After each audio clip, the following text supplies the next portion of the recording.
Chapter 6. Impact, Gratitude, and Reciprocity in Primal Fundraising. I can make a difference. The one big thing in fundraising is this: advance the donor's hero story. The previous book in this series explored this in detail. The universal hero story, monomyth, progresses through 4 steps. Original identity links to challenge, links to victory, links to enhanced identity. The compelling donation experience includes these same steps. It starts by connecting with identity. This can come from the following. 1. I am like them. This is subjective similarity. 2. I am with them. This is reciprocal alliances. Biologists model reciprocal altruism with a game. This primal giving game can include simple alliances, but the game can do more. It can also include challenge and victory. It can include enhanced identity. It can include similarity and even heroism. But all this requires leveling up the simple game. Impact. In the simplest primal giving game, impact is fixed, and it's identical. 2 unrelated players face the same payoffs. Each must choose before knowing what the other will do. However, payback is possible because players can meet again. The payoffs are these. I don't give and they don't give. We each get 1 point. I give and they also give. We each get 2 points. I give and they don't give. I get 0 points. They get 3. I don't give and they do give. I get 3 points. They get 0. Giving is costly, but it helps the other player more than it costs. If I give 1 point, the other player gains 2. Now suppose the impact of my gift changes. The payoffs might instead become these. I don't give and they don't give. We each get 1 point. I give and they give. I get 2 points. They get 22. I give and they don't give. I get 0 points, and they get 23. I don't give and they give. I get 3 points. They get 0. Now my gift has a higher impact.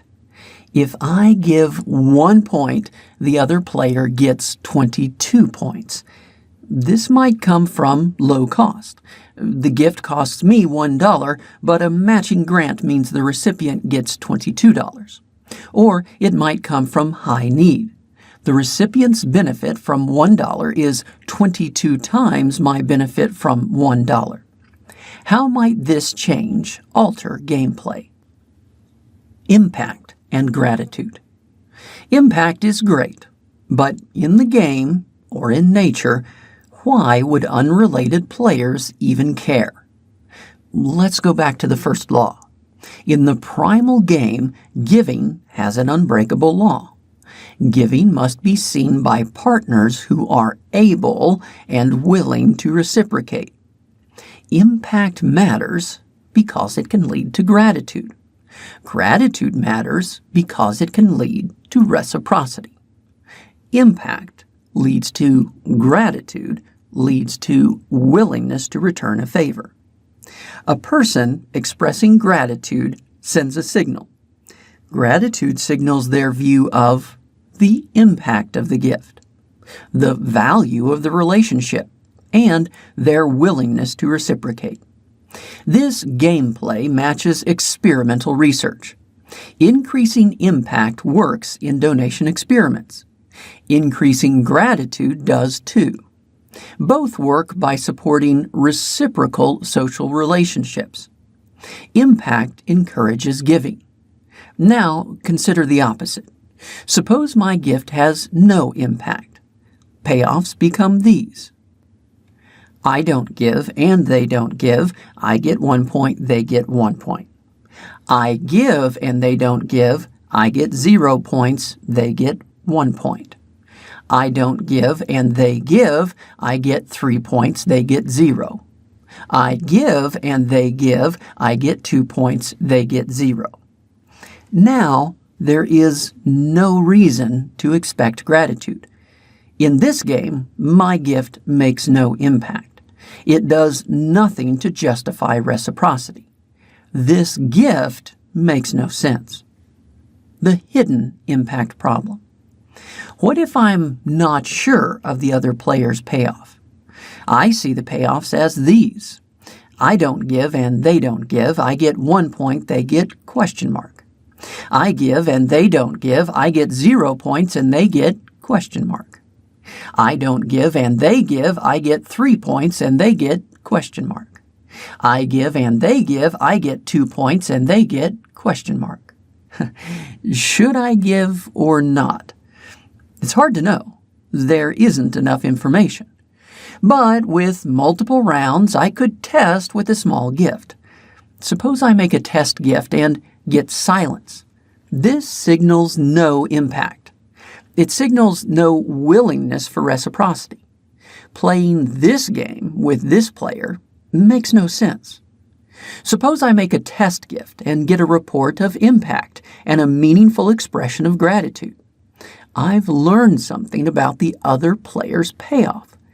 I've also received a reciprocity signal. Playing this game with this player does make sense. The pro forma response. Not every response is meaningful. A thank you can be powerful, but only if it signals gameplay. In the game, expressing desire for a social, helpful reciprocity relationship is meaningful. Why? Because it signals gameplay.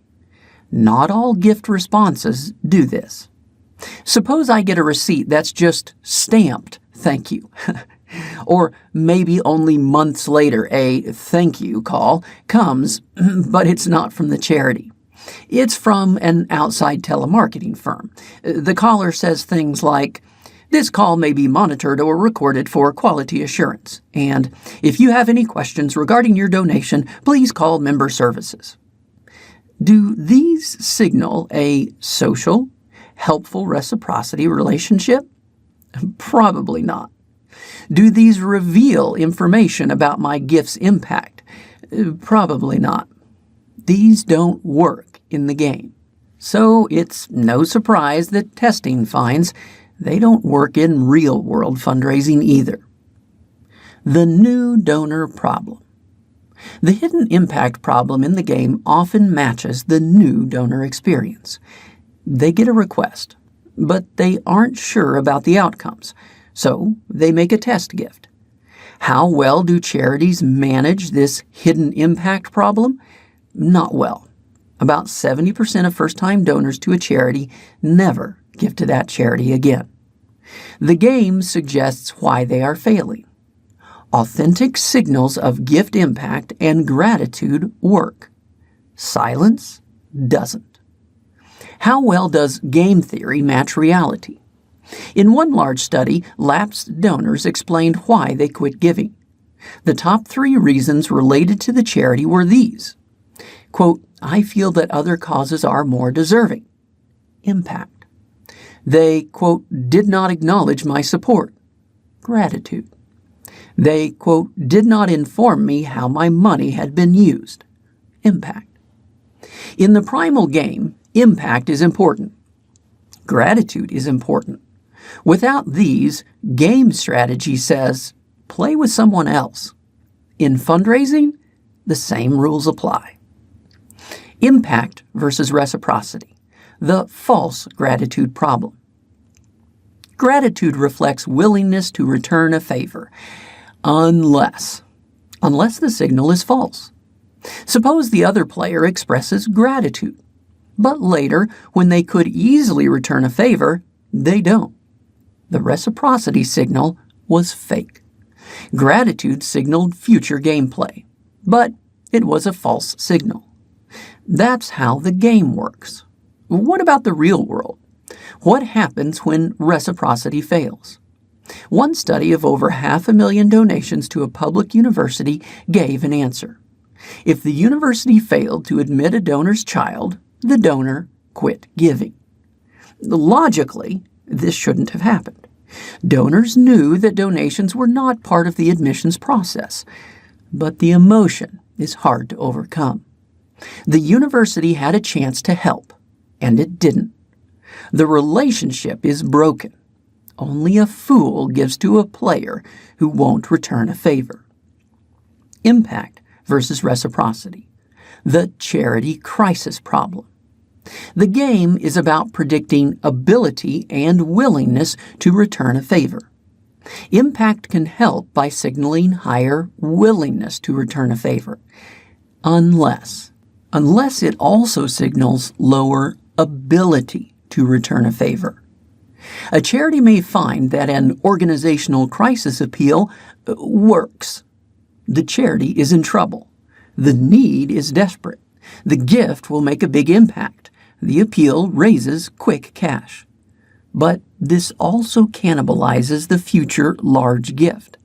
It signals that the charity is unstable. This is now a less trustworthy player. They might leave the game any time. Stable charities attract major gifts. Unstable charities don't. The conflict disappears if the crisis is not an organizational crisis. A stable charity can appeal on behalf of others in need. This doesn't suggest that the charity is at risk. This is a crisis. But it's not an organizational crisis. The conflict also disappears if the charity faces an opportunity rather than a crisis. The gift still makes a big impact, but the charity isn't signaling instability. Impact versus reciprocity.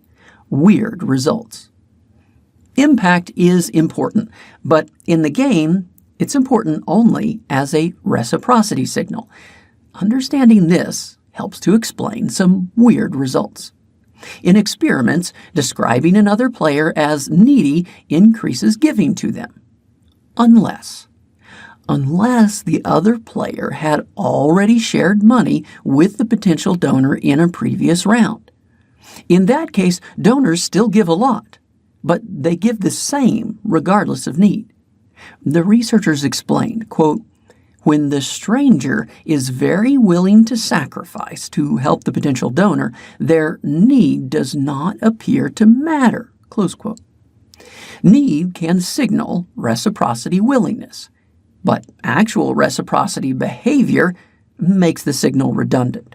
The signal no longer matters. Impact versus reciprocity. Matching gift versus lead gift. Reciprocity signals also help to explain the unusual power of lead gifts. This simple game matches funding for a shared project, such as a neighborhood park. The project benefits the group, but there's always a temptation not to give, hoping that others will take care of it. How can a donor make a large gift in a way that encourages others to give too? One approach is to promise a matching gift. A donor commits that for every dollar another donor gives, he will match it with his own gift. The impact of the other donor's gift is doubled. This works. A different approach is to make a lead gift. A donor simply announces his large gift to help fund the project. Here's the weird thing. This also works. In fact, an announcement of a lead gift works better than an announcement of a matching gift of the same size. This is true in both real-world fundraising and lab experiments. What's going on? The promise of a match can help, but it creates no reciprocity obligation. It's contingent. It says, if you don't give, I won't either. The lead gift is different. I lead with a gift that helps you or something you care about. I give hoping for your response. If you don't give, you violate reciprocity norms. I gave. You left me holding the bag. Everyone can see that you are a bad partner. The promise of a match helps, but it sends a contingent signal. A lead gift helps more. it sends a stronger signal, adding similarity to the game. So far, the game has included only unrelated players. In that version, I care about the other player only to the extent that it affects me. Things change if I feel that the other player is like me. This returns us to Hamilton's simple math. I give when my cost is less than their benefit multiplied by our similarity.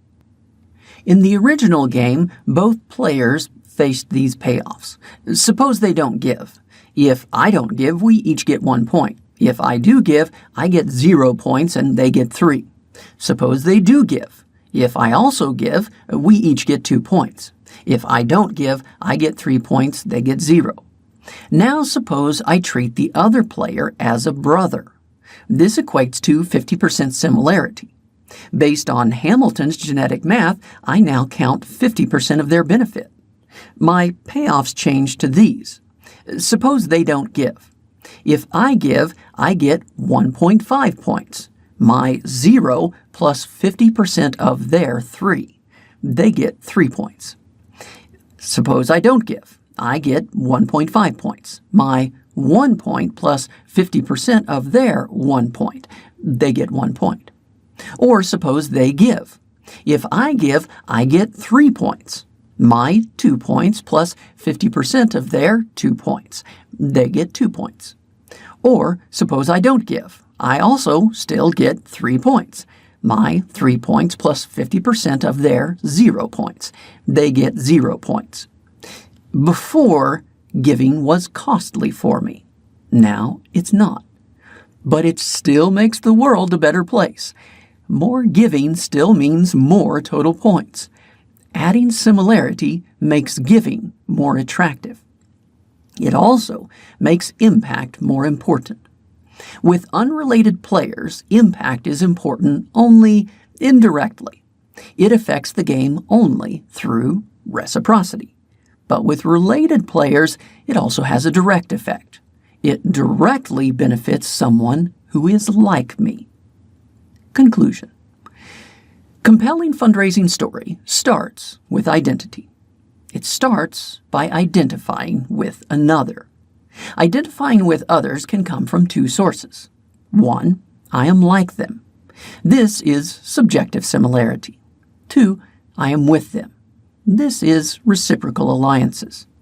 In natural selection, giving has the same 2 origins, similarity and reciprocal alliances.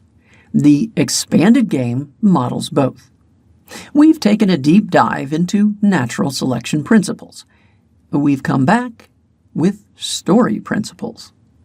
The biologist game and the storyteller's game start at the same place. They start with identity.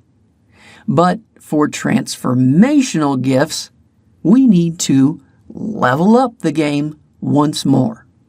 It's time to move beyond the natural origins of the donation. It's time to explore the natural origins of the heroic donation. The next chapter looks at this.